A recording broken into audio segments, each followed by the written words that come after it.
This is part 2. Okay, so hi, welcome back to Bible Time with Emily. I'm Emily, and it's Bible Time.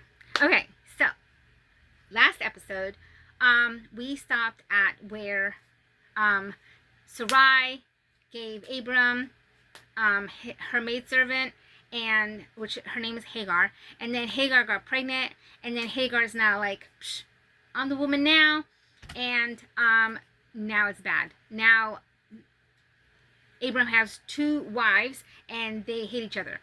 So let's get started. So we are here on Genesis chapter 16, and we stopped at verse 5. So verse 5 says, then Sarai said, okay, we stopped at, okay. Verse 4, he slept with Hagar and she conceived. When she knew she was pregnant, she began to despise her mistress. Then Sarai said to Abram, you are responsible for the wrong I'm suffering, and I put my servant in your arms, and now that she knows she's pregnant, she despises me. May the Lord judge between you and me. Okay, so Sarai, this is her idea. She did this. She was all her idea. She's like, Abram, please do this. You know, I want a family. Let's go. Come on. And so he's like, fine. Okay. We can talk about this decision that he made, but we're not. Yeah, we're not going to go there. So now she's like, Abram, this is your fault. She's being mean to me, and she thinks she's better than me, and so you need to do something about this. So, what does Abram say? He says, verse 6, your servant is in your hands, Abram said. Do with her whatever you think is best. And then Sarai mistreated Hagar, so she fled from her.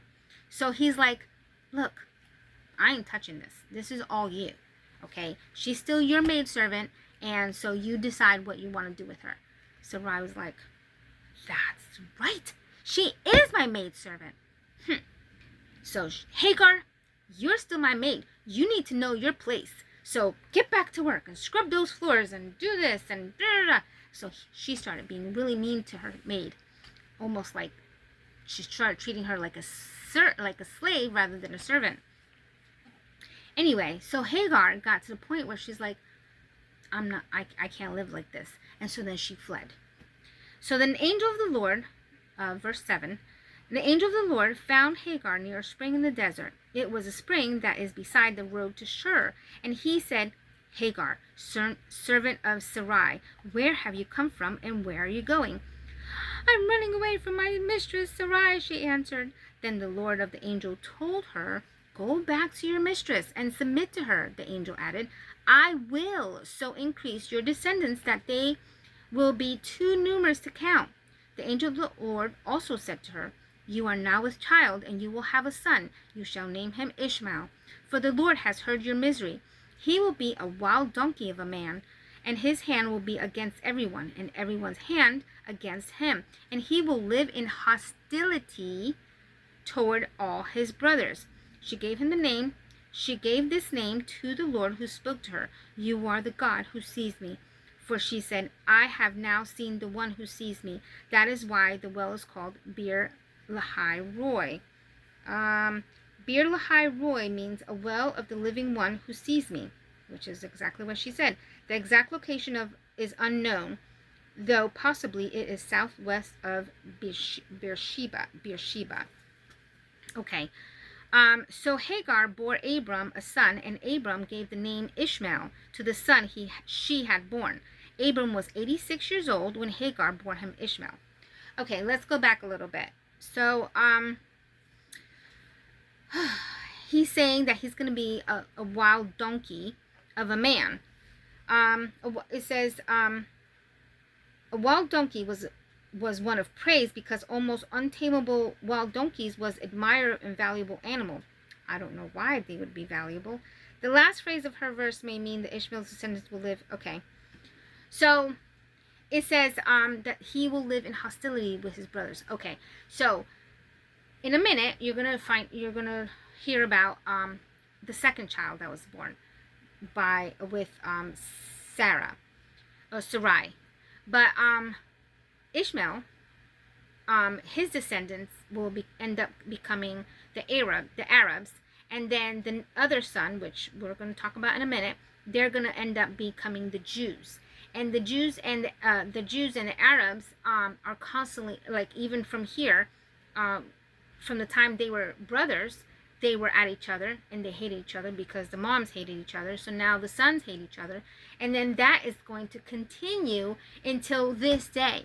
Even to this day, if you Google it, you can Google the war between Arabs and Jews. To this day, they're still at each other. They're still hating each other, just because. Well, the Arabs think that they are the chosen people, and then the Jews are like, no, we are the chosen people. We are the from the covenant that God. I mean, if you read the Bible, it's obvious that the Jews are the chosen people of God, but the Arabs are staking claim, and so they're like, no, not you, it's me. No, not you. Like, anyway, so he's 86 years old when he had Ishmael. So now we're starting chapter 17. So Abram was 99 years old. So do the math, 86 to 99. That's 13 years.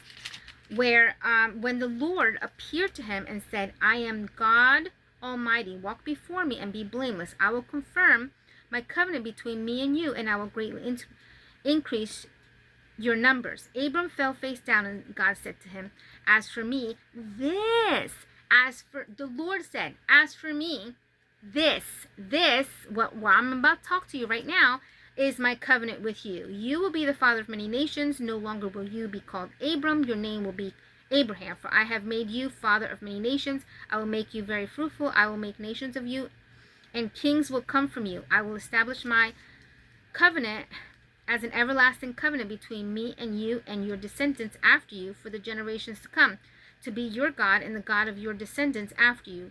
The whole land of Canaan, where you are now an alien, I will give as an everlasting possession to you and your descendants after you, and I will be their God.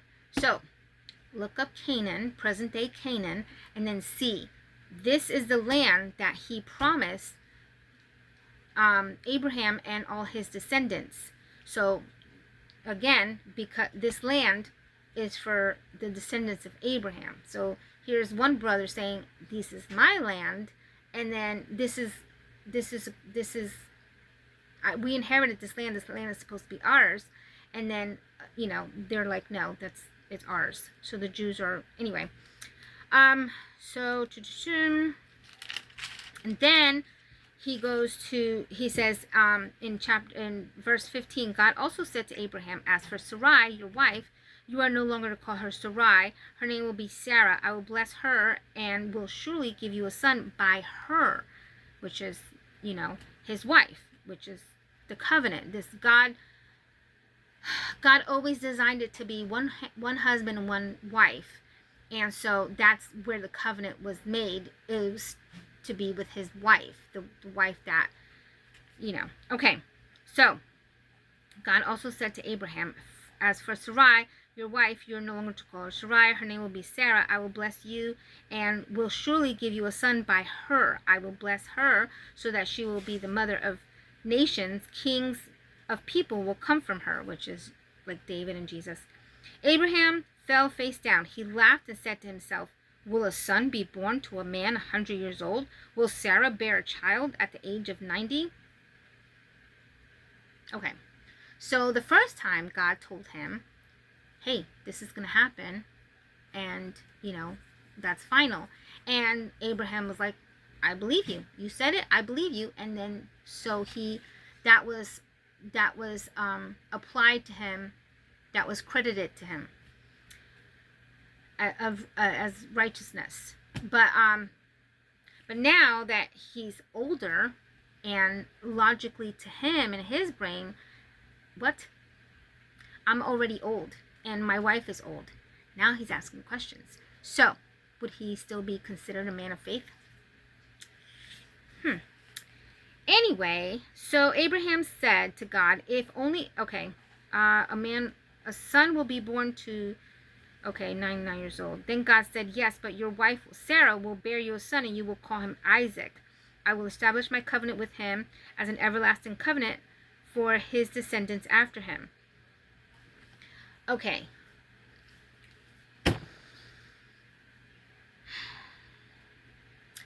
We are running out of time. Come back and we'll talk about Isaac. Okay, bye.